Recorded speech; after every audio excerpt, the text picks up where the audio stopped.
Gwadar press club में indoor games का बाकायदा इफ्तिताह कर दिया गया, जहां नौजवान सियासी और समाजी शख्सियत मीर अरशद कलमती ने फीता काट कर इस शानदार तकरीब का आगाज किया। इस मौके पर badminton, carrom board, scribble, domain, ludo, सांप सीढ़ी, स्किपिंग समेत दीगर खेलों की सरगर्मियां शामिल की गईं, जो प्रेस क्लब की तारीख में पहली बार मुतारफ करवाई जा रही हैं।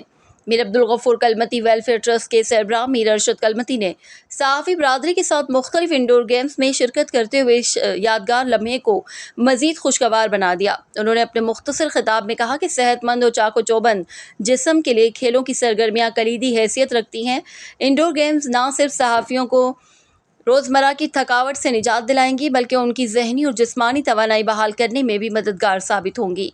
मीर अरशद कलमती ने प्रेस क्लब के साथ हर मुमकिन ताउन की यकीन दहानी कराते हुए इस इक़दाम को सराहा और उम्मीद ज़ाहिर की कि सिलसिला मुस्तकिल बुनियादों पर जारी रहेगा। गवादर प्रेस क्लब में इंडोर गेम्स की शमूलियत एक खुशाइंद कदम है, जो सहाफ़ियों को तफरीह और सेहतमंद सरगर्मियों का मौका फराहम करेंगे।